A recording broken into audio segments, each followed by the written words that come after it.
चढ़ी में हम एक ऐसे केस की बात करेंगे जिसके बारे में चर्चा तो पूरे देश में होनी चाहिए, एक फिल्म जिसकी चर्चा पूरे देश में होनी चाहिए, लेकिन अचंभे की बात है कि शायद ही कोई उसे आज याद भी कर रहा है। हम बात कर रहे हैं उदयपुर के कन्हैया लाल हत्याकांड की। उम्मीद है कम से कम आप उसे भूले नहीं होंगे।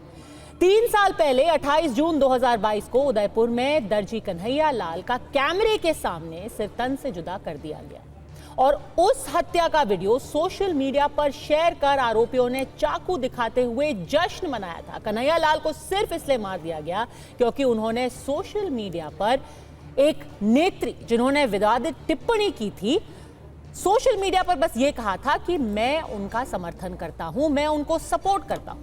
कन्हैया लाल का परिवार आज भी न्याय के लिए दर दर की ठोकरें खा रहा है। एनआईए ने खुद इस पूरे केस की जांच की। अब उनके बेटे ने प्रधानमंत्री से न्याय की गुहार लगाई है। क्यों? क्योंकि अब कन्हैया लाल हत्याकांड पर जो फिल्म बनी है उसको लेकर के भी कुछ लोग अदालत चले गए। जब कन्हैया की यादों को इतिहास में जिंदा रखने के लिए उस मामले को पर्दे पर लाने की कोशिश की गई, कुछ लोगों को यह नहीं सुहाया। वो फौरन अदालत पहुंच गए। उन्होंने कहा कि यह फिल्म माहौल बिगाड़ने की कोशिश है, उसे रोक दिया जाना चाहिए। साथ ही साथ कुछ ऐसे भी लोग थे जो कि इस मामले में आरोपी है। उन्होंने कोर्ट के सामने दलील ये दी कि अगर ये फिल्म बड़े पर्दे पर आ जाती है तो मेरे खिलाफ एक पूर्वाग्रह हो जाएगा, मेरे खिलाफ ये अन्याय होगा। फौरन से दिल्ली हाई कोर्ट ने इस फिल्म की रिलीज पर रोक लगा दी। अब कन्हैया लाल के परिवार ने चिट्ठी लिख करके ये मांग की है कि इस फिल्म पर से रोक हटाई जाए, क्योंकि आप याद रखिए कि इस फिल्म को पूरी तरीके से सर्टिफिकेट मिला था। सेंसर बोर्ड का सर्टिफिकेट मिलने के बावजूद रिलीज होने से सिर्फ कुछ ही देर पहले आखिर इसे रोक क्यों दिया गया? मेरे पिताजी को उस समय मार दिया गया, ठीक है। उसके बाद उन्हें अभी तक न्याय नहीं मिला, ठीक है। उसके बाद जब एक मूवी आ रही है पूरे देश को दिखाने के लिए कि किस तरीके से, किस सोच के जरिए आतंकवादी विचारधारा के तहत पाकिस्तानियों के जुड़ाव के साथ मेरे पिताजी को मार दिया गया था, और मूवी में भी वही सब कुछ दिखाया गया है, ठीक है, कि किस तरीके से आतंकवादियों ने साजिश करके मेरे पिताजी को मारा, ठीक। पर इसी के अगेंस्ट पूरा एक संगठन खड़ा हो जाता है। पता नहीं उनको क्या दिक्कत है, क्या सहानुभूति है आतंकवादियों से। 3 साल हो गए, अभी तक मेरे को न्याय कब मिलेगा? इसलिए इस पे पिक्चर बनी है, ये गलत नहीं है, तो इसको रोक मत लगाओ। अभी ये घटना मेरे साथ होने के बाद कितनी सारी घटना हो चुकी, ये मेरे साथ उनको फांसी नहीं मिलेगी तब तक तो ये चलती रहेगी। पहले हत्या हुई, निर्मम हत्या। हत्यारों के समर्थक ही जो है वो कोर्ट में आ रहे हैं। हत्यारों के जो समर्थक हैं वही जो है उनके दर्द पे बनने वाली फिल्म को रुकवा रहे हैं और रुक भी जा रही है। हत्यारों के समर्थक ही जो है वो सड़कों पर उतर के सिनेमाघरों को तोड़ने की धमकी दे रहे हैं। हत्यारों के समर्थक ही मुझे प्रोड्यूसर को गला काटने की धमकी दे रहे हैं। इस फिल्म पर जरूर रोक लग गई होगी, लेकिन राजनीति अभी भी चालू है। आपको याद होगा कि जिस वक्त कन्हैया लाल जी की हत्या की गई थी उस वक्त राजस्थान में कांग्रेस की सरकार थी। कई बार यह भी आरोप लगाया गया कि क्या जिस तरीके की धमकी कन्हैया लाल को दी जा रही थी उसको देख करके भी अनदेखा किया गया। अब 3 साल बीत जाने के बाद उस वक्त के मुख्यमंत्री अशोक गहलोत ये दावा कर रहे हैं कि हमने तो पूरी कड़ाई से लोगों को अरेस्ट कर लिया था, उनके खिलाफ कार्रवाई भी की थी। अगर हमारे पास अभी भी मामला रहा होता तो 6 ही महीने में सजा हो जाती। उल्टा वो सवाल भाजपा से कर रहे। वो ऐसा मुद्दा था मार्मिक, झूठ बोल बोल करके 50 लाख दे दिए मुस्लिम को और 5 लाख दे दिए कन्हैया लाल के फैमिली को, हिंदू को।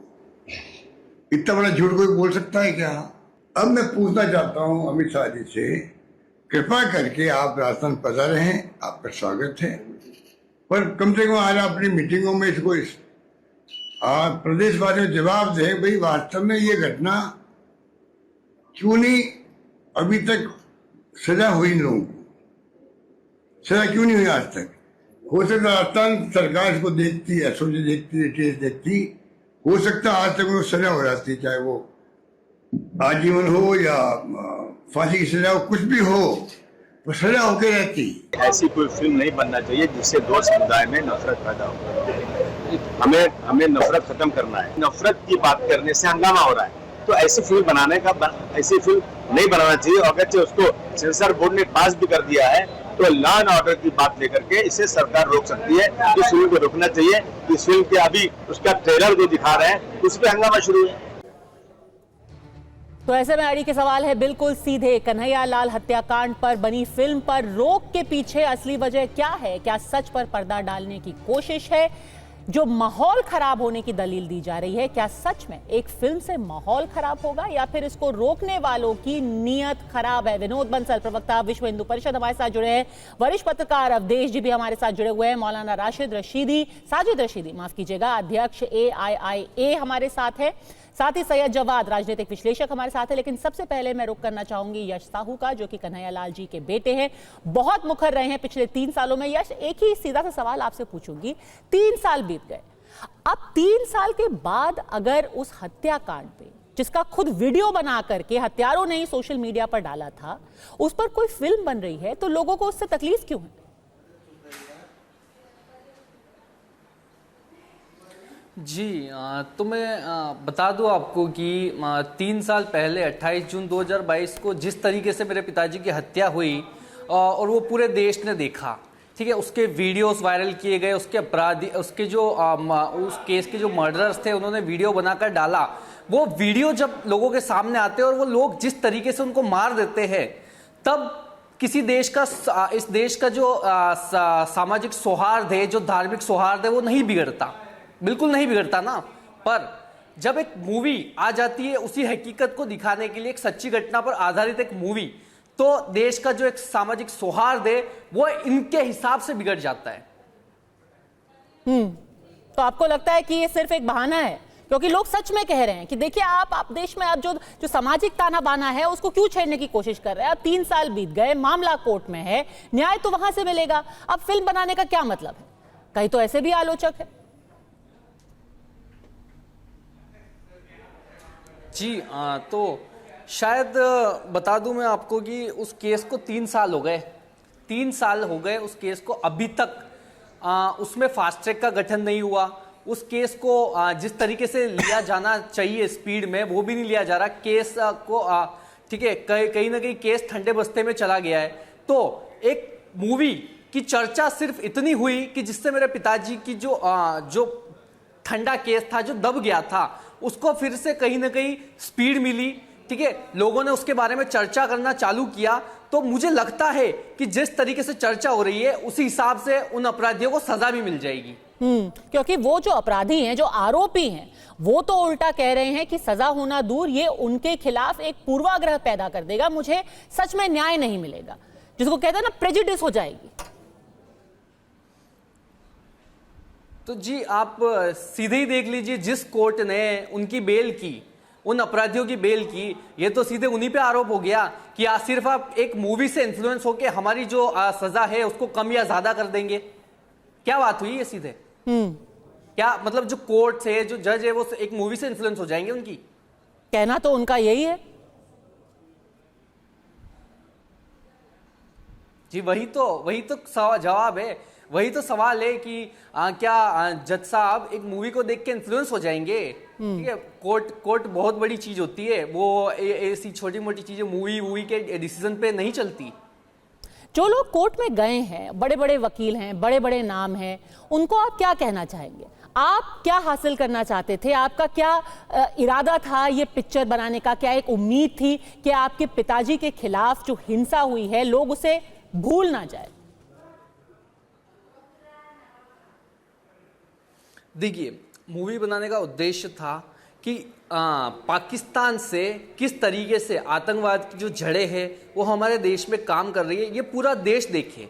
ठीक है, चाहे वो किसी भी धर्म, किसी भी समुदाय का हो, और इसको देखकर जाने कि हमें किस तरीके से बच के रहना है, किस तरीके से सावधान रहना है। क्योंकि ये जो पकड़े गए जो लोग थे ना, इनका सिंगल किसी का भी एक भी क्रिमिनल बैकग्राउंड नहीं था, किसी का भी क्रिमिनल बैकग्राउंड नहीं था, पर ये एकदम से एक्टिवेट होते हैं स्लीपर सेल की तरह और इस तरीके की घटना को अंजाम दे देते। तो ये पूरे देश को देखना जरूरी था, पर उस पर रोक लगाकर कहीं ना कहीं ये जो चीज है ये देश को दिखाने से छुपाया गया। क्योंकि ये देखिए, सीधे ही बता देता हूं मैं आपको, इस मूवी को रोकने के लिए एक संगठन उतरा, जमीयत उलमा हिंद, ठीक है, जिसके मौलाना अरशद मदनी ने एक पिटीशन डाली।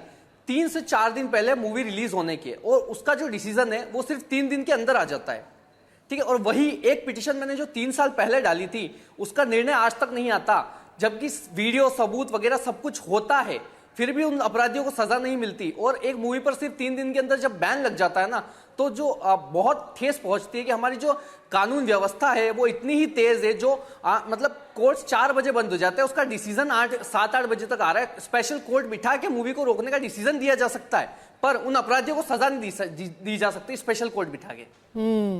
बहुत जरूरी बात आप कह रहे हैं, और जवाब दीजिए सैयद जवाद। आज जो लोग कह रहे हैं ना कि भावनाएं आहत हो जाएंगी, माहौल खराब हो जाएगा, एक आदमी की इस तरीके से हत्या कैमरे पे कर दी जाती है, लोग फिर अपना वीडियो बनाते हैं, कातिल वीडियो अपना बना के सोशल मीडिया पे डालते हैं, उससे माहौल खराब नहीं हो रहा था। माहौल अब इससे खराब हो रहा है कि कोई एक परिवार चाहता है कि पूरी दुनिया देखे कि आखिर हुआ क्या। सच्चाई पर्दे पे आने से माहौल खराब हो जा रहा है। जी बहुत बहुत धन्यवाद आपको और आपके सभी दर्शकों को मेरा जय हिंद, जय संविधान। पहले तो पूरी संवेदनाएं आपके परिवार वालों के साथ हम लोग की हैं, जो हुआ है, और हम भी ये अपील करते हैं, सरकारों से करते हैं, अदालतों से करते हैं कि आपके साथ इंसाफ होना चाहिए, न्याय होना चाहिए, बिल्कुल एक वाज़े तौर पे कह रहे हैं। लेकिन दूसरा पहलू भी मैं देख रहा हूँ, किस तरीके से जब कांग्रेस की गवर्नमेंट थी तो यही भारतीय जनता पार्टी ने पूरा राजनीतिकरण करा और अशोक गहलोत साहब की सरकार को, कांग्रेस सरकार को कटघरे में खड़ा करा। आज परिवार न्याय की उम्मीद कर रहा है। फिल्म पर क्यों रोक लग रही है? फिल्म के खिलाफ बड़े बड़े वकील अदालत क्यों जा रहे हैं? रात के 8 बजे अदालत का दरवाजा खटखटाया जाता है, 12 घंटे पहले फिल्म रोक दी जाती है। एक फिल्म से क्यों तनाव में है लोग? वो तो कह रहे हैं कि एक संगठित कोशिश की जा रही है कि ये फिल्म और इसकी सच्चाई पर्दे पर ना आए। नहीं, फिर तो अगर फिल्म के ऊपर कुछ आपत्तिजनक अगर टिप्पणियां लोगों ने खड़ी करी हैं, उस पर सवाल खड़े कर रहे हैं, तो अदालत का रास्ता अपनाया गया, एक संवैधानिक रास्ता अपनाया गया। लेकिन आप मुझको ये बताइए, सर 55 कट हुए हैं, मैं इसीलिए तो सवाल उठा रही हूं। और एक जो डेमोक्रेसी है उसमें हम सबको ये भी अधिकार है कि हम इस पूरी प्रक्रिया पर सवाल उठाएं। बहुत अच्छा आपने ऐसा कैसे हो जाता है कि अदालत में जब पद्मावत फिल्म के खिलाफ कुछ लोग जाते हैं, और मैं उस बात का समर्थन करती हूँ, अदालत कहती है कि भैया आपको पसंद नहीं आती तो आप पिक्चर मत देखिए, लेकिन जब उदयपुर फाइल्स बनती है तो अदालत कह देती है अरे देखिए नहीं माहौल खराब हो रहा है, अभी हम इस पे रोक लगा देते हैं। क्यों नहीं? अच्छा, तो फिर जो बीबीसी ने अपनी डॉक्यूमेंट्री गुजरात को लेकर के बनाई थी, उसके खिलाफ क्या हुआ आज तक? वहां कहां चली गई थी नैतिकता?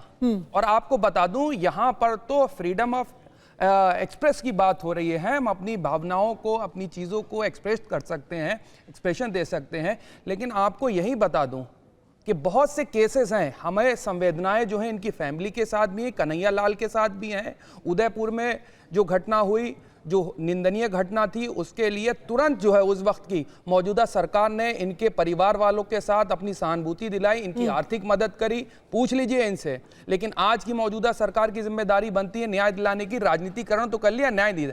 सेम गौरी लंकेश के केस में भी हुआ। आज देख लीजिए, गौरी लंकेश के आरोपियों को छोड़ा गया, उनको मालाएं पहनाए गए, फूल पहनाए गए। अरे सर, पर उस पर तो किताबें लिखी जा रही है, सेमिनार किए जा रहे हैं, इस पर बनी हुई फिल्म को क्यों रोका जा रहा है? आप तो मेरा ही पॉइंट बना रहे हैं ना। नहीं। आप जितने केसेस का वर्णन कर रहे हैं उन सब के ऊपर चर्चा भी हो रही है, सेमिनार भी हो रहा है, फिल्में भी बन रही हैं, डॉक्यूमेंट्री भी बन रही है। इस फिल्म पर रोक लगवाने की एक संगठित कोशिश क्यों की जा रही है? क्या यह कोशिश है कि कन्हैया लाल को पूरा देश भूल जाए?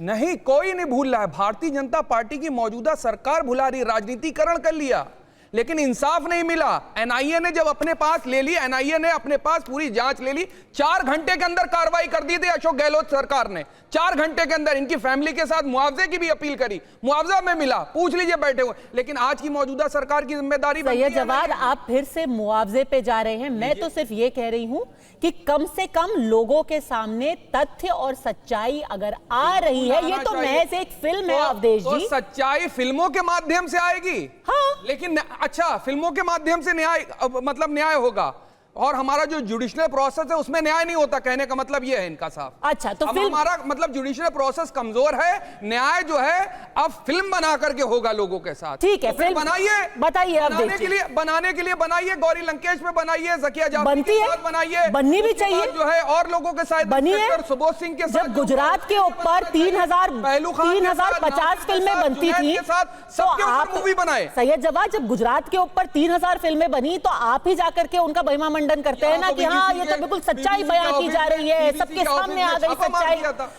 क्योंकि बीबीसी ने जो दिखाया वो कोर्ट के आदेश के खिलाफ था। अच्छा, हमारे देश के मतलब सुप्रीम कोर्ट के आदेश के खिलाफ था, वो सच्चाई नहीं थी, वो प्रोपेगेंडा था। फिर भी कोर्ट ने रोक लगाई, फिर भी सैयद जवाद हजारों फिल्में बनी है और हजारों फिल्में चली भी है। लेकिन अवधेश जी एक सेकंड, क्या ये फिर से वही दलील दी जा रही है कि ये सच्चाई नहीं, ये प्रोपेगेंडा है और एक प्रोपेगेंडा का इस्तेमाल करके एक बार फिर से देश में एक माहौल खराब करने की कोशिश की जा रही है, और यही दलील अदालत के सामने भी दी गई है।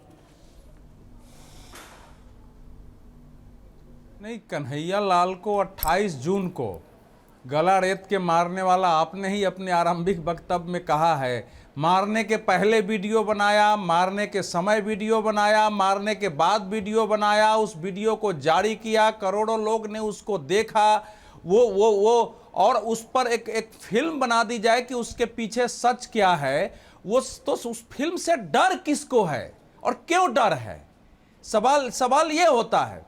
अब आप देखिए, इसका कुछ फैक्ट्स जानने के बाद तब समझ में आएगा। 28 जून को उनकी हत्या हुई और 21 जून को उमेश कोल्हे की कोल्हापुर में हत्या हुई थी। उमेश कोल्हे की हत्या को माना गया कि रात में जा रहे थे और इनको ऐसा ही मार दिया गया। बाद में पता चला कि भाई ये भी सिर तन से जुदा वाला मामला है।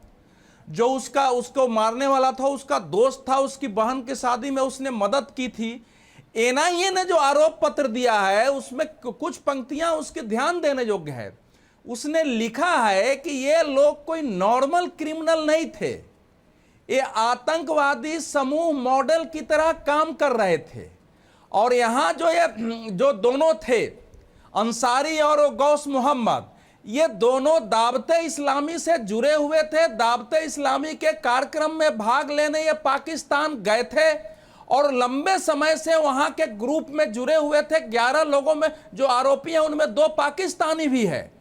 इनके पहले से संबंध थे। वही वहां के बारे में कहा गया कि दोनों तबलीगी जमात से जुड़े थे और इन लोगों ने तय किया कि नबी के खिलाफ जो है गुस्ताखी, और इसी समय हमको दिखाना पड़ेगा ताकि दूसरे लोग भी हमको देख करके मुसलमान ऐसी हत्याएं करें।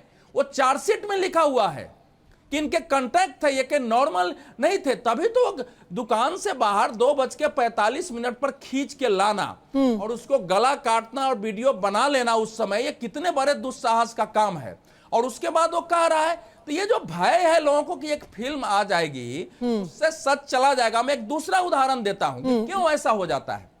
देखिए, 16 अक्टूबर 2020 को पद्मदाजी फ्रांस में सैमुअल पैटी नामक एक शिक्षक की इसी प्रकार से चेचेन आतंकवादियों ने काट दिया था और उन पर आरोप था कि 2012 में शार्लो हेब्दो पत्रिका का कार्टून दिखाया था जिसमें मोहम्मद साहब का अपमान किया गया था। उसके बाद फ्रांस के लोग शहरों में गांव में खड़े हो गए सड़क पर कि मैं भी सैमुअल पैटी हूं, मुझे भी मारो। वहां के राष्ट्रपति ने कहा कि यह आतंकवादी हमला घटना है, हम इसके विरोध में जो कुछ भी होगा करेंगे। लोग अरेस्ट हुए, उनको सजा हो गई, लोग खड़े हो गए वहां। हमारे देश में इतनी घटना के बावजूद लोग खड़े नहीं होते हैं इसके विरोध में, सोशल मीडिया पर लिखते हैं। जो लोग इस फिल्म की रोक लगाने के लिए गए हैं उनके विरुद्ध कुछ नहीं होता है। भाई सुप्रीम कोर्ट को मतलब आप नुपुर शर्मा पर तो 10 टिप्पणी कर देते हैं। इतनी बड़ी घटना हो गई, उसका सच लोगों के सामने जाए, एक फिल्म से लोगों में जन जागरण, मुसलमानों के अंदर भी बहुत सारे जो भारी संख्या में लोग हैं उनको भी पता चलेगा कि इसका सच क्या है, वो अपने में इंप्रूव करेंगे। तो साजिद रशीदी साहब, ये उल्टी गंगा क्यों बह रही है? ये उल्टी गंगा क्यों बह रही है कि अगर कुछ तथ्य लोगों के सामने लाए जा रहे हैं उसको उल्टा ये कहना चाहिए कि चलो दूध का दूध पानी का पानी हो जाए, लोग देख लें खुद से कि क्या है, और हर कोई इसकी निंदा ही करेगा ना। कोई ये तो कहेगा कि सही है। उल्टा कहा जा रहा है कि नहीं इसको रोक दो, इस पे पर्दा डाल दो, इसको दबा दो। क्यों? देखिए, उल्टी गंगा आप कह रहे हैं इसको, ये उल्टी गंगा नहीं है। आप समझिए बात को, अगर मुसलमान का मर्डर होता है, मुसलमान का कत्ल होता है, मुसलमान की मॉब लिंचिंग होती है, ना तो अवधेश जी उसका खंडन करते हैं, हर कोई करता ना है, कोई हिंदू संगठन खड़ा होगा, और उसका वीडियो तो आप ही वायरल करते हैं, कहते हैं देखो क्या हो रहा है इस वक्त भारत के अंदर, क्या किया जा रहा है, वो वीडियो तो वायरल कर दिया जाता है, उसको तो कोई नहीं कहता कोर्ट जाके कि रोक दो इस वीडियो को। अपनी बात पूरी कर लूं मैडम, मैं अपनी बात पूरी कर लूं, मैं अपनी बात पूरी कर लूं, पूरी कीजिए। मैं ये कह रहा हूं कि उस पर फिल्म क्यों नहीं बनती? बनाइए ना सर, आपको किसने रोका है? बनती है। अरे रशीदी साहब आप बनाइए, हम जाके देखेंगे भी उस फिल्म को। अरे भाई मैं बात पूरी कर लूं भाई, ये कोई तरीका नहीं होता, ये गलत तरीका बिल्कुल। मैं अपनी बात पूरी कर लूं, फिर एक सवाल कर लीजिएगा मुझसे। ठीक है। आप 10 सेकंड नहीं बोलने देती मुझे, मैं अपनी बात पूरी कर लूं, फिर आप मुझसे सवाल कर लीजिएगा, मैं जवाब दे दूंगा। मैं ये कह रहा हूं कि देश में फिल्में बनाने का जो चलन चला था, फिल्में बनाने का चलन इसलिए नहीं चला था कि भाई आप जो है देश में नफरत फैलाइए। फिल्मों का चलन इसलिए चला था कि जो इस तरह की घटनाएं हैं उनको पर्दों पर लाया जाए और उसको दिखाया जाए कि ये घटना कैसे हुई, क्यों हुई और क्या है। ये सारी चीज़ें इसलिए थी। आज जो फिल्मों का चलन हो रहा है, वो फिल्मों का चलन इसलिए हो रहा है कि देश में हिंदू मुसलमान, आप देखिए कश्मीर फाइल्स को ले लीजिए, कोर्ट ने नहीं, हालांकि कोर्ट ने नहीं रोका उसको, लेकिन उद्देश्य क्या था उसका? उद्देश्य हिंदू मुस्लिम कराना था। इस फिल्म को कोर्ट ने इसलिए रोका कि इसमें देखा होगा कोर्ट ने कि हाँ वाकई इसमें कुछ ज़्यादा देश में नफरत फैलने की बात हो सकती है, या कहीं ना कहीं दो समुदायों में कुछ ज़्यादा बात बढ़ सकती है, इसलिए कोर्ट ने रोक दिया। ये हमने तो नहीं रोका, कोर्ट ने रोका है। कोर्ट पर सवाल जिस तरीके से ये कन्हैया लाल के बेटे कर रहे हैं यहाँ बैठकर कि साहब मेरे फादर को तो ऐसा हुआ नहीं, उनके जो मुलजिम हैं, और इस फिल्म के ऊपर हो गया। इनको ये पता नहीं है कि एक आतंकवादी के लिए 4 बजे रात में कोर्ट खुली थी और 4 बजे रात में फैसला सुनाया गया था। वही तो वो सवाल पूछ रहे हैं कि क्यों फैसला, आपने बिल्कुल सही बात बोली है। वही सवाल तो यश भी पूछ रहे हैं कि कोर्ट के दरवाजे इस फिल्म को रोकने के लिए और एक आतंकवादी के लिए क्यों खुलता है? जवाब दीजिए यश। नहीं, जवाब मैं दे रहा हूं ना इसका। नहीं, क्योंकि आपने सीधा सवाल पूछा है यश साहू से, तो वो जवाब देंगे। इतना ही फास्ट कानून है हमारा, इतना ही तेज है। मैं वही कह रहा हूं ना कि अगर इतना ही तेज हमारा कानून है तो उन अपराधियों को अभी तक सजा क्यों नहीं हो गई? उन्हें क्यों रखा हुआ है अभी तक जेल में? ठीक है, उनके लिए भी एक दिन स्पेशल कोर्ट बिठा दिया जाए, तो ले लिया भाई साहब, उनको भी सजा दे दी जाए। आप सरकार से मुआवजा लिए बैठे हैं। अरे तो मुआवजा आप मेरे से ले सरकार से मुआवजा लिए बैठे हैं। 50 लाख मेरे से ले लीजिए, पर मुआवजा क्यों ले लिया आपने? जब आदमी हो आप बात कर रहे हैं। नहीं, मुआवजा नहीं लेना चाहिए था आपको। अगर आप इतने ही सच्चे हैं, मुआवजा नहीं लेना चाहिए था। आप मेरे से ले लीजिए। क्यों लिया मुआवजा आपने सरकार से? 50 लाख आप मुझसे लीजिए, आज क्या आज लीजिए। आप सरकार से मुआवजा भी चाहते हैं और कोर्ट से बहुत गंभीर बात है, बहुत बदतमीजी है। दिला रहे हो? नहीं लेना चाहिए था आपको। दिला रहे हो? आप दिला रहे हो? लेना नहीं चाहिए था आपको। आप देश की, तो बोलिए। अरे आप देश की न्यायपालिका में जाते, आप बात करते, इंसाफ लेते, आपने जो है मुआवजा भी ले लिया और आप न्यायपालिका पर सवाल भी उठा रहे हैं। यस, इसमें मत फंसो, इनका ट्रैप। न्यायपालिका पर सवाल तो ना उठाइए ना। मुआवजा ले लिया, अब वो उसकी हत्या हो गई और सरकार ने जाके मुआवजा क्यों ले लिया? हमारी सरकार में हत्या हुई है तो मुआवजा क्यों ले लिया? अरे भाई मुआवजा आप इसको डेविएट क्यों कर रहे हो? तो मेरे भाई क्यों ले लिया? मुआवजे का मतलब ये होता है बात। अरे आपने कोई एहसान किया है क्या? पहली बात तो आपको सवाल सरकार से पूछना चाहिए सर, जिसकी देख रेख में ये लोग खुले घूम रहे थे, धमकियां दे रहे थे, फिर कैमरे पे हत्या कर दी। उल्टा आप जो यहाँ विक्टिम है उससे सवाल पूछ रहे हैं कि 50 लाख क्यों लिए, 5 रियाज अंसारी और गौस मोहम्मद को। अरे मैडम आप मुझे बताइए, मैडम कमाल की बात है सर, आप यहाँ पर अपराधी को विक्टिम दिखा रहे हैं, विक्टिम को अपराधी दिखा रहे हैं। उनको बेल विक्टिम को आपने कटघरे में खड़ा कर दिया कि तुमने 50 लाख रुपए क्यों लिए? जो आदमी कैमरे पे हत्या कर रहा है वो आपको मजलूम दिखाई दे रहा है, वो यहाँ विक्टिम बन गया है आपकी आंखों में, उसके खिलाफ षड्यंत्र हो रहा है, उसके ऊपर पिक्चर बना करके। नहीं दिखेगा ना, उन्होंने तो सही किया इस हिसाब से, उन्होंने तो सही किया। बात तो सुनिए, बात तो सुनिए अवधेश जी, कंटिन्यू मत बोलिए, दूसरों को भी सुनिए। मेरी दो बातें सुनिए। मैं ये कह रहा हूं कि जिन लोगों को जो मुलजिम थे, कोर्ट ने उनको बेल दी है, किसी आधार पे तो दी होगी ना। बात बहुत गंभीर है, ये किस तरह के आधार करा रही है? बेसिकली ऐसे बेहुदा लोगों को बिठा रखा है आपने एक पीड़ित मुआवजा इन्होंने ले लिया, संवेदना व्यक्त करने के कोर्ट बजाय ने बेल जो दे उसको दी, अटैक करने की कोशिश और फिर कर भी रहे आप फिल्म हैं। बनवाना चाह रहे हो। विनोद बंसल जी, विनोद बंसल जी, वो ये बहुत विनोद बेहुदा बंसल बात हो रही है। कोर्ट ने बेल कृपया रोकिए, दिया है उनको भाई, कृपया दूसरे रोकिए लोगों को बकवासबाजी बेल को हुई इसको। है। विनोद बंसल जी वो कह रहे हैं कि भाई देखिए ये रोक तो कोर्ट ने लगाई है, इसमें हमें क्यों विलन बना रहे हैं आप? तो बड़ा हम वेद लोग का कोर्ट के प्रवचन सामने करोगे ना गए, यहाँ हमें बैठ ये के? संवैधानिक हक है और कोर्ट ने रोक लगा दी, तो आप उनको जाके पूछिए। विनोद बंसल जी। पद्मजा जी बहुत गंभीर बात है। सबसे पहले तो मैं बड़ी कड़े शब्दों में इस बात की निंदा करता हूं, आपके टीवी चैनल पर बैठ करके एक पीड़ित परिवार के छोटे से बच्चे को लेकर के जिस तरह से बेहुदा बातें इन्होंने की हैं साजिद रशीदी जी ने, इनको अविलंब माफी मांगनी चाहिए। और देखिए संवेदना के स्वर तो है नहीं इनके पास, और ऊपर से ये कह रहे हैं कि एक व्यक्ति को मार करके हम मुआवजा देकर के फ्री हो जाएंगे। कैसी ये क्या यही इस्लाम की मान्यता है? क्या यही इस्लाम की कट्टरता? एक्चुअली क्या है, यही है जो मानसिकता है जिसके कारण गौस मोहम्मद जैसे लोग जो है ना, इस्लाम का नाम आज कहां से खुले आता मुंह है में बार-बार? ऐसे इस्लामिक जिहादी आतंकवादी। अरे बेवकूफ आदमी इस्लाम का नाम कहां से लाता है बार-बार? सर प्लीज, कहीं का इस्लाम का क्या लेना देना इससे? पद्मजा क्या बेवकूफी कर रहे हो?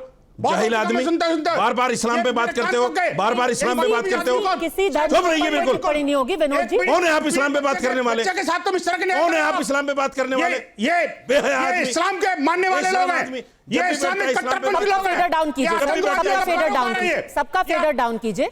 किसी भी धर्म विशेष के ऊपर टिप्पणी नहीं होगी, लेकिन रशीदी साहब आपको भी कोई हक नहीं है कि किसी को इस तरीके से आप जलील करें और कहें कि अरे आपने क्यों मुआवजा ले लिया। यह बात बिल्कुल साफ है। क्या आप यश से माफी मांगना चाहेंगे? बदतमीजी है इनको। रशीदी साहब, आप सवाल मुझसे कर रही हैं? हाँ जी, ये जख्मों पर नमक छिड़कने की तरह है कि किसी को आप उल्टा जो आरोपी है उसको दिखा रहे हैं जैसे उसके खिलाफ कुछ खराब हो गया है, और एक पीड़ित परिवार को आप इस तरीके से जलील करने की कोशिश कर रहे हैं, ये कह के कि भाई तुमने मुआवजा ले लिया, तुम्हें आप सवाल पूछने का कोई हक नहीं है। मतलब वो न्याय की कोई उम्मीद ना रखे। मुझे आपत्ति है, सुनिए, मुझे आपत्ति है आपसे, मुझे आपत्ति है आपसे। अरे इसी को धर्म कहते हैं तो मैं इसको धर्म कहता हूं। आपके चैनल ये कुकर्म मत करिए। एक नेशनल टीवी चैनल पर डिबेट में बैठ करके आपने एक बार एक करके प्लीज पर बात नहीं करेंगे। ये जिहाद में जिहाद करा रहे हैं। नहीं बोला उनको। एक सेकंड फेडर डाउन कीजिए, आप मुद्दे पे आइए। रशीदी साहब, यश को रखिए, रशीदी साहब को रखिए। रशीदी साहब माफी मांगेंगे आप यश से? चुप रहेगा। हमने हिंदू धर्म पे बात की, हमने हिंदू धर्म पे बात की। सर आप मुद्दे पे आइए, किसी धर्म पर यहाँ पर बात नहीं हो रही है। आप मुद्दे पे आइए। आपने जो टिप्पणी यश और कन्हैया जी के परिवार पर की है, माफी मांगे, उसके लिए आप माफी मांगेंगे? पागल आदमी जब बैठेगा इस्लाम पर बात करेगा। हमने कोई गलत बात नहीं की, कानून से हटके कोई बात नहीं की। हमने सिर्फ ये कहा कि कोर्ट को कुछ तो लगा होगा कि उनको बेल दी है, कोर्ट को कुछ तो लगा होगा इस फिल्म को पर पाबंदी लगाई है। आप कोर्ट को क्यों नहीं मानते भाई? कोर्ट पर क्यों टिप्पणी कर रहे हैं आप? हमने तो बाबरी मस्जिद के फैसले को मान लिया, आप फिल्म के रोक को नहीं मान पा रहे हैं। बताइए यश, अब अगर आपकी तकलीफ कोई कोर्ट से है तो आप उनको क्यों दोषी ठहरा रहे हैं? खंजर घोंप रहे हैं हिंदुओं की छाती में। आप फिल्म की रोक पर नहीं मान रहे फैसला कोर्ट का? जी सुनिए, पहले मेरी सुनिए ना। आप कह रहे हैं हमारी जुडिशरी कमजोर है, नाइंसाफी हो रही है आपके साथ। उसको कोर्ट ने इसलिए बेल दी क्योंकि उसका कहना था कि मेरे ऐसे बैठ जाते हैं लोग, किस तरह की बातें कर लेते हैं, घर में और आप सुनते हैं। पर्याप्त मतलब कोई व्यक्ति नहीं है जो कि कमा सके, तो मुझे उस बेस पे उसको कोर्ट ने बेल दी, एक ह्यूमैनिटी के नाते, इंसानियत के नाते, ठीक है। पर वही व्यक्ति जिसके पास खाने का पैसा नहीं है, वही सुप्रीम कोर्ट पहुंच जाता है, ठीक है, वो भी देश के सबसे बड़े वकील को लेकर, कपिल सिब्बल को लेकर। तो बताइए कहां से आ रहा है उसके पास इतना पैसा? कौन कर रहा है उसको प्रोवाइड इतना पैसा? बताइए। जमीयत उलमा हिंद हर बार क्यों करता है आतंकवादियों का सपोर्ट, चाहे संकट मोचन का केस हो? बताइए। मैं बता रहा हूं, बताइए ना। पद्मजा जी मैं जवाब दे रहा हूं, सुनिए, मैं बता रहा हूं। बेटा, इस देश में एक कानून है, संविधान है। अगर कोई आदमी मर्डरिस्ट भी है, कोई आदमी आतंकवादी भी है, उसको लीगल एड मिलती है। यहां तो ऐसा कोई मसला ही नहीं है।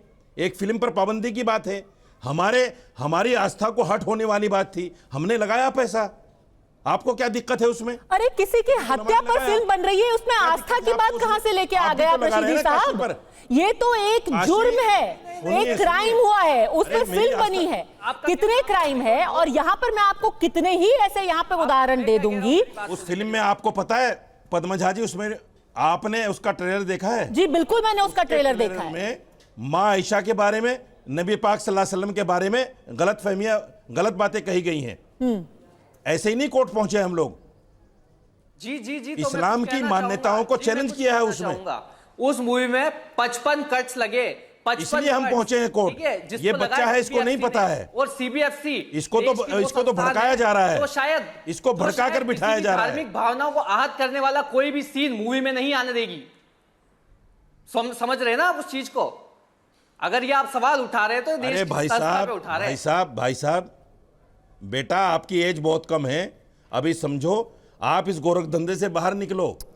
जिन लोगों की बातों में आकर आप इस तरह की बातें कर रहे हैं, मत करो। नहीं ना, अरे आप तो यूं बोल दीजिए, साथ खड़ा नहीं होगा कि मेरे पिताजी आपके साथ खड़ा नहीं होगा। ठीक है, हम 3 साल से भड़काने वाले लोग हैं, ऐसे ही देख रहे, ऐसे ही कर रहे हैं ये सब कुछ। ठीक है, देखिए नहीं आप पद्मा जी, मुझे 30 सेकंड दीजिए, मैं एक बात और कहना चाहता हूं। नहीं, ये बहुत जरूरी बात कही है यश ने। आप उसको ऐसे ही नहीं झुटला सकते कह के कि तुम बच्चे हो, तुम्हें बरगलाया जा रहा है। सर, ये अकेले यश ने नहीं, उनके परिवार ने नहीं, सेंसर बोर्ड ने, हमारे देश के सेंसर बोर्ड के सामने ये पिक्चर गई है। 55 कट्स उसमें लगे हैं। पास होने के बाद रिलीज से 12 घंटे पहले जब रोक लगती है तब सवाल उठता है। किसी ने ये नहीं कहा कि उसमें कट्स नहीं होने चाहिए। अगर आपकी भावना आहत हो रही है, और मैं आपको एक सेकंड, और ये कहना बहुत जरूरी है, और अवधेश जी इसकी तस्दीक करेंगे। कुछ वक्त पहले एक पिक्चर आई थी पद्मावत, उसको लेकर के करणी सेना कोर्ट गई थी। उस वक्त कोर्ट ने क्या बोला कि हमारे देश में एक संस्था है जिसका नाम है सेंसर बोर्ड, उसके बाद है सेंसर बोर्ड एपेलेट ट्राइब्यूनल, यानी कि अगर आपको कट्स होने के बाद भी कोई आपत्ति है, आप अपील में जाइए, कोर्ट के पास क्यों आ रहे हैं? और अगर आपको फिर भी पसंद नहीं है तो आप मत देखने जाइए। ये तो बात हो गई पद्मावत की, और ये बिल्कुल सही फैसला था। लोगों को अगर कुछ अच्छा नहीं लग रहा है तो वो हॉल में जाके ना देखें, या फिर वो सेंसर बोर्ड के सामने अपील करें। ऐसा नहीं हुआ, आप फौरन कोर्ट पहुंच गए, और इसीलिए बार बार इरादे पर सवाल उठाया जा रहा है रशीदी साहब। और ये किस संगठित तरीके से किया जा रहा है? आप जैसी सीनियर एंकर भी कोर्ट पर टिप्पणी कर रही हैं। सर, सवाल उठाने का तो हक है ना। आप जैसी सीनियर एंकर भी कोर्ट पर टिप्पणी कर रही हैं। अगर दो एक जैसे केसेस हैं और दोनों में अलग अलग फैसले आते हैं, बाकायदा, तो किसी भी डेमोक्रेसी में लोगों को हक है सवाल उठाने का। अरे साजिद, नहीं, बिल्कुल साजिद रशीदी, ये संविधान सम्मत नहीं है मैडम।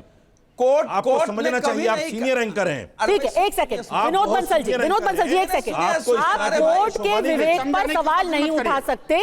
उन्होंने सही रास्ता अपनाया है, वो कोर्ट के सामने गए हैं, कोर्ट ने रोक लगाए हैं, अब आप उस पर सवाल क्यों उठा रहे हैं? पद्मजा जी, बहुत गंभीर डिबेट है, गंभीर मामला है, इसको गंभीरता के साथ लेना चाहिए। जिस तरह से ये जो जिहादी एजेंडा आपके माध्यम से चल रहा है, मैं इसकी तीव्र कड़े शब्दों में निंदा करता हूं। मैं कहना चाहता हूं, देखिए, एक तरफ तो पीड़ित बच्चा बेचारा बैठा हुआ है, इसको बच्चा भी कह रहे हैं, और दूसरी तरफ उससे हमला भी कर रहे हैं। और अब देखिए कि ये बच्चा है तो उसकी सहायता करनी चाहिए ना, न कि उसके खिलाफ खंजर लेके खड़े हो जाओ। ये तो सीधा सीधा वही बात है। आपने तो ये कहा कि जले पर नमक छिड़क रहे हैं। मैं कहता हूं, हिंदू समाज के, संपूर्ण हिंदू समाज के हृदय पर ये आघात कर रहे हैं, खंजर चला रहे हैं। जैसे गौस मोहम्मद ने सार्वजनिक रूप से लाइव टेलीकास्ट करके न सिर्फ उसकी हत्या की थी कन्हैयालाल जी की, आपने तो माननीय प्रधानमंत्री को भी धमकाया था। आज ये टीवी चैनल पर, आपका टीवी चैनल पे बैठ करके, और ये एक तरह से ऐसा लग रहा है जैसे आपका एंडोर्समेंट हो रहा है। नहीं, हमारा कोई एंडोर्समेंट नहीं है। और विनोद बंसल जी, उनका ये कहना है कि हमने कानून का रास्ता अपनाया है, हम कोर्ट पर। जी, मेरी बात को पूरी होने दीजिए प्लीज। क्या कोर्ट पर सवाल उठाया जा सकता है? मेरी बात को पूरी होने दीजिए, कृपया मेरी बात को पूरी होने दीजिए, कृपया मेरी बात को पूरी। मैं ये कहना चाहता हूं, देखिए, एक सेकंड, ये पहले 3 हाई कोर्ट गए, उसके बाद ये सुप्रीम कोर्ट गए। सुप्रीम कोर्ट से जब इनको लात मिली तब वापस फिर हाई कोर्ट आ गए। और हाई कोर्ट में आपको पता है, कपिल सिब्बल जैसा वकील जो है ना, कितने आतंकवादियों के लिए खड़ा होता है, उसका तो काम एकमात्र एक ही है कि देश की व्यवस्था में व्यवधान डालना और आतंकवादियों के पैरोकारी करना। लेकिन खैर कोई बात नहीं, ये लीगल पेशा है उसका। लेकिन मैं कहना चाहता हूं, ये जो कह रहे हैं कि हम तो नहीं है, हमें तो नहीं ऑब्जेक्शन है, अरे ऑब्जेक्शन नहीं है तो जमीतुल में हिंद क्यों खड़ा हो गया? जमीतुल में हिंद का काम ही सिर्फ और सिर्फ जो है ना जी, आतंकवादियों का पालना पोषणा करके उनको बढ़ाना और उनको लीगल और फाइनेंशियल एड देना। सर, जवाब तो इससे आपत्ति है। और आप देखिए, मैं कहता हूँ मैं कहना चाहता हूँ, बड़ा जिम्मेदारी के साथ कह रहा हूँ, मैं जिम्मेदारी के साथ कह रहा हूँ, ऐसे लोग इस्लाम को बदनाम कर रहे हैं, इस्लामिक जिहादी मानसिकता के साथ चल रहे हैं। अब मैं कहना चाहता हूँ, आखिरकार अभी, अरे भाई साहब, यहाँ तो हमारे सांसद साहब ने, भारतीय जनता पार्टी के सांसद साहब ने सुप्रीम कोर्ट के जज को भी नहीं छोड़ा था। सुप्रीम कोर्ट के जज के ऊपर और सुप्रीम कोर्ट के डिसीजन के ऊपर जो है उन्होंने टिप्पणी कर दी। हत्यारों के साथ खड़े होते हो और क्या कहा था उन्होंने? निशिकांत दुबे ने संविधान की भूल गए होंगे, बताइए आप। संविधान के हत्यारों के साथ खड़े होते हो। मानसिकता जो है, अरे रुक जाओ, हमला करवाते हो, पानी पी लो, कब्र फाड़ देने का काम करते हो। शर्म आनी चाहिए आपको। अरे सच्चाई जब आ रही है सामने, अरे सच्चाई आने दो। सच्चाई छुप नहीं सकती बनावट के उसूलों से। अरे सुनो, सच्चाई सामने आके रहेगी, आप चाहे लाख कोशिश कर लीजिए। विनोद बंसल जी, आप कह रहे हैं ये सच्चाई है। विनोद बंसल जी, एक सेकंड, आप कह रहे हैं ये सच्चाई है। रशीदी साहब का और सैयद जवाद का कहना है कि इसमें कुछ तो आपत्तिजनक रहा होगा कि कोर्ट ने भी रोक लगाई और सुप्रीम कोर्ट ने नहीं हटाई। अब आप इस पूरे प्रक्रिया पे ही क्या सवाल उठा देंगे? पद्मजा 30 सेकंड दे दीजिए। पद्मजा जी, मैं कहना चाहता हूं कि ये दोनों में से कोई एक बताए ना। जिस तरह से इन्होंने बकवास करी, मैं चैलेंज करता हूं। इन्होंने कहा कि हमारी आयशा के बारे में कुछ बोला है। अरे सर प्लीज, ये क्या शब्द यूज किया? आयशा नाम भी नहीं उसमें। नहीं रोकेंगे। कैसी बात कर रहे हैं ये? ठीक है, बोलिए सैयद जवाद। ये क्या बात कर रहे हैं ये? इस देश क्यों बोल रहे हैं? ठीक है, फेड डाउन कीजिए प्लीज, 1 एट ए टाइम। इस देश के अंदर लगातार एक एजेंडा और प्रोपेगेंडा चलाया जा रहा है। इससे पहले हमने देखा था कि 30,000 महिलाओं को, जब केरला स्टोरी आई थी, 30,000 महिलाओं को जो है उनका धर्मांतरण कराया गया। जब पूछा गया तो कितना, वो बोले 3 निकली, उसमें से 1 निकली। ये एजेंडा और प्रोपेगेंडा था।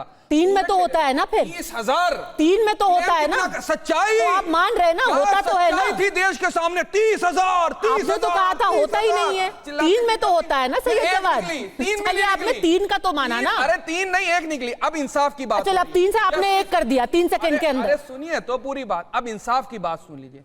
इस देश के अंदर न्याय हो रहा है।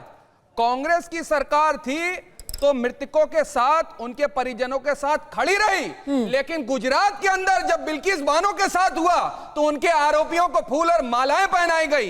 यही कर्नाटक के अंदर जब हुआ, गौरी लंकेश के हत्यारों को, और जो आज वो निकल करके आए, फिल्म से क्या लेना देना? फूल और मालाएं पहनाई गई। इसका फिल्म से क्या लेना देना? मैं बता रहा हूं, मैं इंसाफ की बात बता रहा हूं, इंसाफ का तकाजा। सरकार, इनका सवाल जो है वो मौजूदा सरकार से है। भारतीय जनता पार्टी ने राजनीतिकरण तो कर लिया, अपना एजेंडा और प्रोपेगेंडा चलाने के लिए तो चलता है, उसके लिए एक फिल्म भी लेकर के आ रहे हैं। उसमें आर्टिकल 19 का हवाला दिया गया, 21 का हवाला दिया, फंडामेंटल राइट्स का हवाला दे करके सुप्रीम कोर्ट के सामने न्यायिक तौर पर खड़ा हुआ गया है। जो आपको पसंद ना आए वो आपके हिसाब से प्रोपेगेंडा हो जाता है और वो भारतीय जनता पार्टी द्वारा प्रायोजित भी हो जाता है। यहाँ पर परिवार बैठ करके जो बोल रहा है वो भी आपके हिसाब से भारतीय जनता पार्टी द्वारा ही प्रायोजित होगा। परिवार वालों के साथ न्यायिक तौर पे कांग्रेस पार्टी खड़ी रही, लेकिन भारतीय जनता पार्टी नदारद है। अवधेश जी, भारतीय जनता पार्टी के लोग कहां हैं पूछिए। आदरणीय गृह मंत्री जी से सवाल है ये। अवधेश जी, ये भी एक प्रोपेगेंडा फिल्म है और बार बार यही पूरा एक जो फहरिस्त है उसका जिक्र किया जाता है कि कश्मीर फाइल अचानक से आ गई, आर्टिकल 370 आ गया, इसीलिए अब वो केरला फाइल्स भी आ गई थी, इसलिए अब इसको भी बना दिया। अवधेश जी तो पत्रकार है, वरिष्ठ पत्रकार, लिखा हुआ गौरी लंकेश के साथ भी खड़े हो जाया करिए कभी। अवधेश जी, अरे सुनो अब, अरे भाई जावेद एक मिनट, मुझे कहाँ खड़ा होना चाहिए मालूम है। अभी मैं उदयपुर का गौरी लंकेश के हत्यारों के बारे में पता। अरे सुनो, गौरी लंकेश की हत्या का जिन पर आरोप लगा था उन पर कोर्ट ने क्या लिखा है जरा पढ़ लो उसको। इस केस को कैसे गलत तरीके से मोड़ा गया है, कोर्ट ने पूरा उस पर अपना वर्डिक्ट दिया है। आप वहां तो कोर्ट को मानोगे नहीं। अब सेकंड आते हैं, सुनिए, आप इस समय जो है उदयपुर फाइल्स पर जो हाईकोर्ट ने रोक लगाई है, उसने उसमें क्या कहा है कि फिल्म में कोई फैक्चुअली गलत है? आप बताइए, उसमें ऐसा कहा है क्या? नहीं। हाई कोर्ट ने कहा है अभी इतना ही कि भाई केंद्र सरकार की कमेटी उसकी अभी उसको देख रही है, पहले वहां फैसला हो जाने दीजिए, उसके बाद हम करेंगे, अभी हम तत्काल रोक लगा देते हैं। क्योंकि इतने बड़े बड़े वकील जब खड़े हो जाएंगे तो वो होगा। और कोर्ट के इरादे पर हम प्रश्न नहीं उठाते हैं, लेकिन कोर्ट अगर एक ही तरह के मामलों में दो प्रकार का व्यवहार करता है, क्या होता है, तो हम तो कोर्ट में भी उस लोग नहीं छोड़, बात होगी देश में, खुला मामला है। यहाँ तो सुप्रीम कोर्ट देखो बीच में नहीं। आपको तो अयोध्या के मामले को आज तक आप उठा रहे हो। नहीं, सुनिए, आपके लिए अयोध्या में इतने लड़ाई के बाद 1949 के बाद फैसला आया है 2019 में, 70 वर्ष बाद। अब आप लोगों ने देखा वो फैसला है, जाके उस पर क्वेश्चन करते हैं, वो फैसला था, सही नहीं है, और दूसरे लोग इस पर कर नहीं सकते हैं। भाई उदयपुर फाइल्स में एक मर्डर पर फिल्म है, इसमें इस्लाम कहां से आ गया, मैं ये पूछ रहा हूं। ये मुस्लिम विरोधी कैसे हो गया, मेरे को ये समझ में नहीं आ रहा है। अगर एक जो आपत्तिजनक है वो सेंसर बोर्ड ने हटा दिया ना, सैयद जावेद। 2011 में हटा दिया है। बीच में बहुत बोलता है जावेद, नहीं, जब बात को बीच में बोलने की आदत है, कोर्ट में मैंने इसके कभी न्याय व्यवस्था उसमें भरोसा ही नहीं है। बीच में क्यों न्याय व्यवस्था में सबको भरोसा है, लेकिन सवाल उठेंगे। एक सेकंड, हमारे पास समय की कमी है। सिर्फ एक छोटा सा उदाहरण देना चाहूंगी कि 2015 जब पंजाब के गवर्नर सलमान तासीर की हत्या उनके सुरक्षा गार्ड ने की, तो उसकी पाकिस्तान में खुशियां मनाई गई कि इसने ठीक किया है जी। तो ये जो दौर चल रहा है, जब बाद और गांधी जी की हत्या के बाद भी यहाँ पर खुशियां मनाई गई थी, तो क्या अगर किसी भी हत्याकांड पर पिक्चर बन रही है, उस पर सिर्फ इसीलिए रोक लगाई जा सकती है क्योंकि माहौल खराब होने का हवाला दिया जाए? क्या पहले ऐसा नहीं हुआ है कि कई ऐसी हत्याएं हुई हैं, कई ऐसे अपराध हुए हैं जिनके ऊपर फिल्में बनी हैं, तब भी जब पूरा मामला सब जुडिस रहा हो? अब सारी निगाहें रहेंगी जो केंद्र की कमेटी है जिसमें फाइनल फैसला और अगली हियरिंग होगी 21 तारीख को। फिलहाल अड़ी में हमसे जुड़ने का आपका बहुत बहुत धन्यवाद।